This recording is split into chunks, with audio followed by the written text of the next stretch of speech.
जय श्री राम। जैसा कि आज जो हम कुंडली पे बात करने वाले हैं वो हम बात करेंगे रोग को लेकर के कि अगर व्यक्ति की कुंडली में कौन सा ग्रह कहाँ बैठा हो तो व्यक्ति को क्या रोग हो सकता है और किस प्रकार की उनको समस्याएं आ सकती हैं। आपको जब भी कोई रोग हो तो सर्वप्रथम आप अपनी कुंडली से ये देख सकते हैं कि इसका निवारण क्या है। जैसा कि मैं हमेशा अपने प्रोग्राम में बताता चलता हूं कि ये जो ग्रह हैं ये ग्रह नहीं, ये भगवान हैं। इनको लॉर्ड कहा गया है, यानी ये भगवान हैं। तो अभी जैसा कि हम सबसे पहले बात करते हैं कुंडली के अंदर चंद्रमा और बुध को, कि चंद्रमा और बुध किसी का एक साथ बैठा हो और शनि के द्वारा अगर पीड़ित हो जाए, यानी उस पर शनि की दृष्टि पड़ रही हो, तो व्यक्ति को क्या बीमारी हो सकती है और वो किस चीज से ज्यादा परेशान हो सकता है। तो ऐसा व्यक्ति जो है वो सबसे ज्यादा जो परेशान होगा वो कफ और बलगम से वो ज्यादा परेशान रहेगा और उनके फेफड़े पे जम जाना, मतलब फेफड़े पे जम जाता है। कई बार तो ऐसा भी हो जाता है कि ऐसे व्यक्ति को सांस लेना भी दूभर हो जाता है और सांस लेने में भी बहुत बड़ी समस्याओं का सामना करना पड़ता है। उसी तरीके से अगर हमारी कुंडली में अगर देखा जाए तो अगर चंद्रमा और शनि अगर हमारी कुंडली के अंदर एक साथ है तो व्यक्ति को क्या होगा। जैसे चंद्रमा शनि एक साथ हो जाए तो सर्वप्रथम उसको जो होता है वो श्वास की प्रक्रिया में जो है उसको बहुत ज्यादा दिक्कत आती है। जैसे श्वास का फूलना और श्वास से संबंधित दिक्कतें होना, ये जो प्रक्रिया है ना, ये सिर्फ जो है एक तरीके से ये चंद्रमा और शनि के कारण से होता है। क्योंकि व्यक्ति को जो है एक बहुत दिक्कत पैदा करता है। दूसरी चीज, अगर व्यक्ति का खाली चंद्रमा अगर शनि से पीड़ित हो तो सर्वप्रथम वो क्या करता है कि ऐसा व्यक्ति को मानसिक बीमारी देता है, मानसिक बीमारी। और वो हमेशा जो है क्या होता है कि हमेशा अपने मतलब बर्थिंग प्रोसेस को लेकर के और व्यक्ति हमेशा सोच में डूबा रहता है। हमेशा मतलब जैसे दिल्ली रहेगा तो बंबई के बारे में, बंबई है तो कलकत्ता के बारे में, इस तरीके से वो व्यक्ति हमेशा सोचता रहता है और हमेशा चिंता करता रहता है, बहुत ज्यादा चिंतित होता है अगर शनि चंद्रमा का योग बने तो। उसी तरीके से अगर हमारी कुंडली में सूर्य और शनि का योग अगर बन जाता है, कुंडली में सूर्य शनि एक साथ बैठे हों या सूर्य शनि को देख रहा हो, तो ऐसे क्या होता है कि व्यक्ति के दिल में घबराहट पैदा होता है और दिल में जो है सीने में कपकपी होता है, कपकपी। जैसे अगर कोई भी व्यक्ति अचानक से पटाखे लगते हैं या कोई बहुत बड़ा आवाज निकलता है तो आदमी का दिल कांप जाता है, रूह कांप जाता है, तो वो कपकपी पैदा होता है। ये कपकपी पैदा होता है जब सूर्य शनि एक साथ बैठे हों या सूर्य शनि को देख रहा हो। जैसा कि सूर्य जो होता है इसको क्या बोला गया, सूर्य को बोला गया हृदय, और सूर्य को क्या बोला गया, हृदय बोला गया। और सूर्य को बड़ी संतान, सूर्य को पिता, और शनि को क्या बोला गया, पुत्र। तो सूर्य का पुत्र जो है वो शनि है। इसलिए जब भी सूर्य शनि एक साथ बैठते हैं तो हमेशा क्या होता है, पिता को अगर कोई डैमेज कर सकता है तो सिर्फ उसका पुत्र कर सकता है, बाकी कोई नहीं कर सकता। इसलिए जब भी सूर्य शनि की युक्ति होगी तो ऐसे में क्या होगा कि व्यक्ति को दिल की घबराहट और दिल से संबंधित बीमारी होगी। कई बार तो ऐसा भी होता है कि व्यक्ति को स्टन वगैरह तक पड़ जाते हैं और हार्ट के ऑपरेशन तक होते हैं और हार्ट की बुरी प्रॉब्लम हो जाती है जब सूर्य शनि होता है। जैसा कि हमने चंद्रमा बुध और शनि के बारे में बात करी, उसी तरीके से सूर्य शनि के बारे में बात करा है। और साथ साथ में हम आप लोगों को एक रेमेडी भी बताते चलेंगे कि जब भी चंद्रमा बुध और शनि का योग हो और अगर आपको कफ से संबंधित दिक्कतें हैं या आपका श्वास फूलता है तो आपको क्या करना चाहिए, आपको एक 12 से 14 रत्ती का ओपल चांदी में बनवाकर जरूर पहनना चाहिए। दूसरा चीज, जब भी सूर्य शनि की युक्ति आ जाए तो आपको सर्वप्रथम क्या करना चाहिए, आपको सर्वप्रथम सूर्य से संबंधित उपाय करना चाहिए। यानी सूर्य से संबंधित उपाय मतलब कि रोज डेली सुबह सुबह सूर्य को जल दें और आदित्य हृदय स्तोत्र का पाठ करें। इसी तरीके से जब भी हमारे कुंडली के अंदर जो हमारा शरीर है, चंद्रमा शरीर में जो हमको है वो किस चीज को रूल करता है, ये शरीर के जोड़ों के बीच का जो मतलब लिक्विड होता है इसको जो है रूल करता है, और एक गड्ढा और एक चिपचिपा पदार्थ बनाता है ये जो है। और जब भी ये शनि के द्वारा पीड़ित हो जाएगा, दूसरा योग शनि जब के द्वारा जब पीड़ित होता है तो क्या होता है, व्यक्ति को जोड़ों से संबंधित दिक्कत आ जाती है। जैसे आपने बहुत सारे लोगों को सुना होगा, हड्डियों में दर्द रहता है, घुटने में दर्द रहता है, और जो है मतलब हड्डी कमजोर हो जाती है, और उसके साथ साथ जो है स्नायु बंधन में भी समस्या रहती है।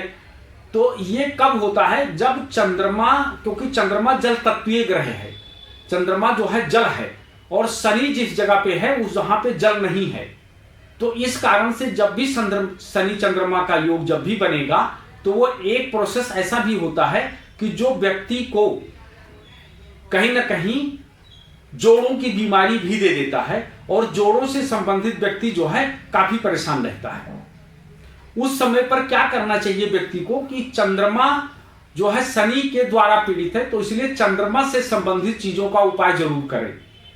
जैसे रात्रि में दूध का सेवन ना करें, सफेद चीजों का प्रयोग रात में ना करें, और जो भी चीजें खाना है अगर मान लिया तो उसमें हल्दी डाल करके और उसका तो दूध का सेवन करें तो आपके लिए अच्छा रहेगा, अगर आपको जोड़ों से संबंधित बीमारी है।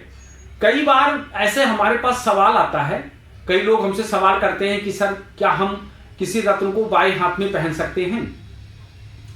अगर किसी रत्न को पावर देना है, अगर आप उसको पावरफुल बनाना चाहते हैं, तो कोई भी रत्न हो, चाहे वो महिला हो चाहे वो पुरुष हो, उनको राइट हैंड में धारण करना चाहिए।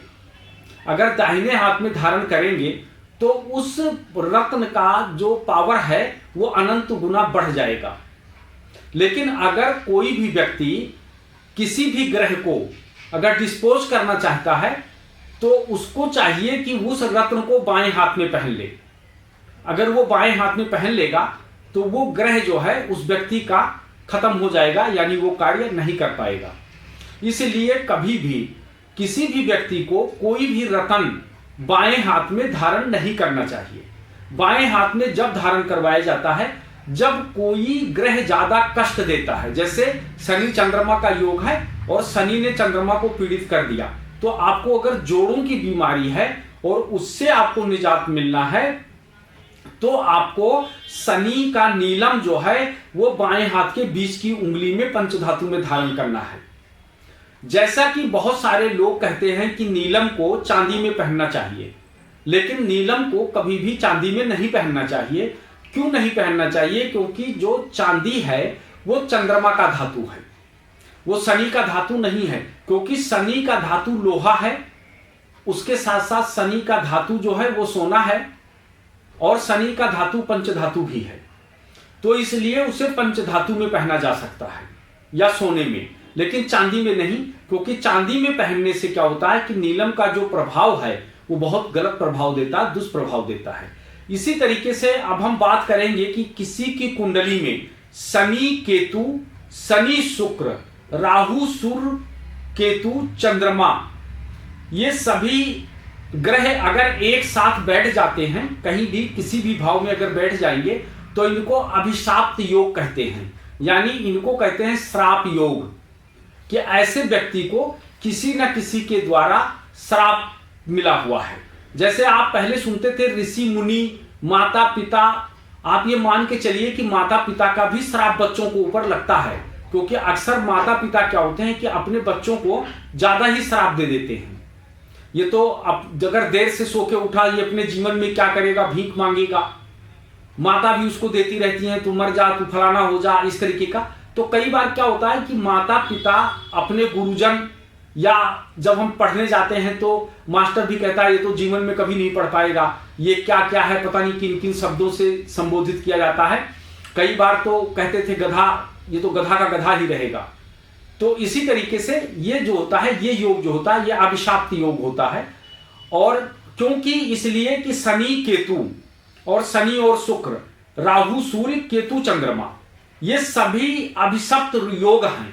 यानी इनको जो कहा जाता है, ये अभिशाप्त योग कहा जाता है। ऐसे समझ लो कि जैसे किसी आदमी को ये श्रापित है, यानी श्राप मिला हुआ है। क्योंकि शनि क्या है? शनि तुम्हारा कर्म है, और केतु क्या है? केतु मुक्ति है। तो अगर व्यक्ति ऐसा कोई कर्म कर रहा है जो मुक्ति का उपाय कर रहा है, तब तो बहुत बढ़िया है। लेकिन अगर वो व्यक्ति शनि केतु का योग लेकर के बैठा हुआ है और वो संसारिक तरफ भाग रहा है, तो क्या होगा? वो अभिशाप्त है। ऐसा व्यक्ति अपने जीवन में बहुत कर्म करेगा, पर वो कभी फलित नहीं हो पाएगा और उसे तरह तरह की दिक्कतें आती रहेंगी। इसी तरीके से शनि और शुक्र है।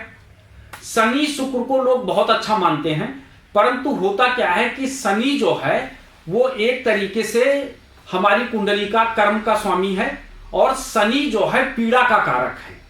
हर ग्रहों का अपना अपना कार्य तत्व है, तो ये पीड़ा का कारक है।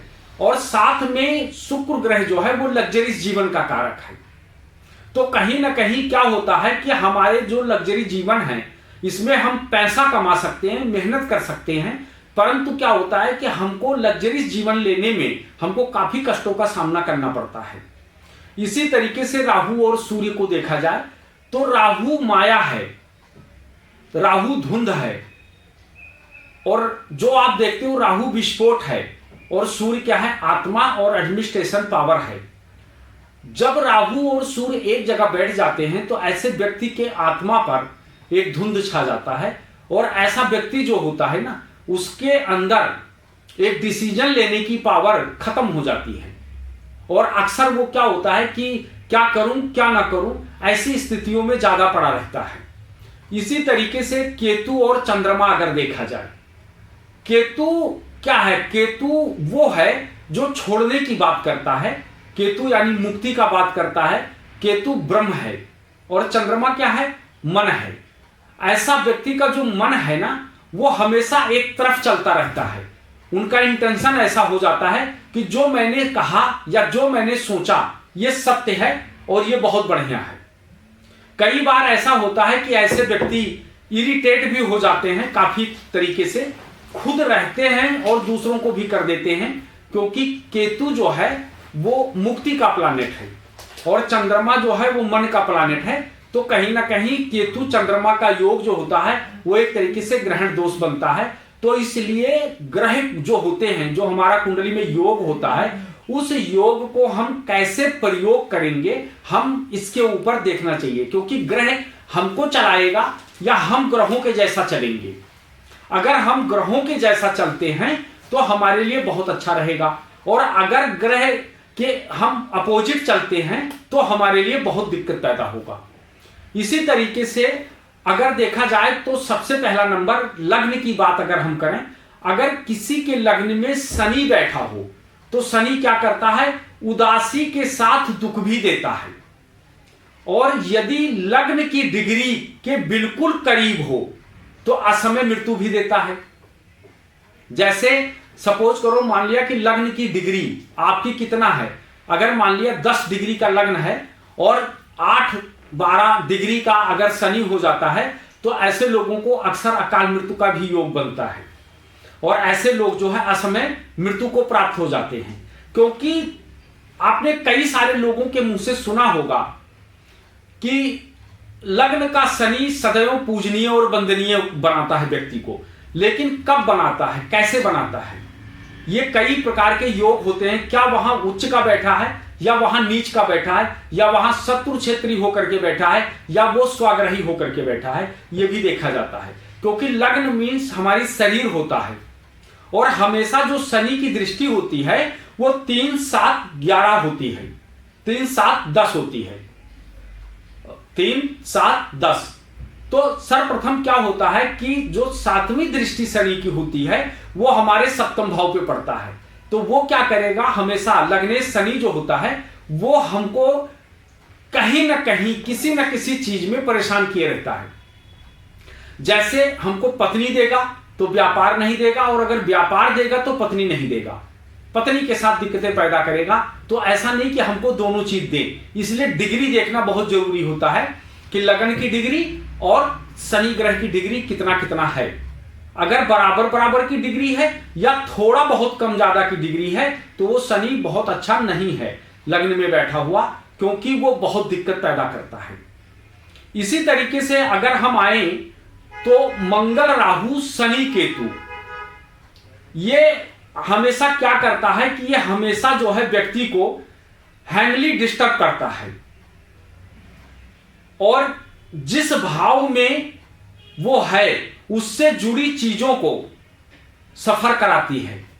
हमेशा उन चीजों को लेकर के आपको दिक्कतें होती रहेंगी और आप हमेशा उनके पीछे भागते रहोगे, क्योंकि मंगल और राहु, मंगल क्या है, मंगल जो है वो एडवोकेट है, मंगल भूमि है, मंगल पुलिस है, मंगल प्रोडक्शन है, मंगल भाई है, मंगल एडवोकेट भी है, मंगल लिटिगेशन भी है। और राहु क्या है, राहु माया है, राहु बहुत कुछ है, राहु विस्फोट है।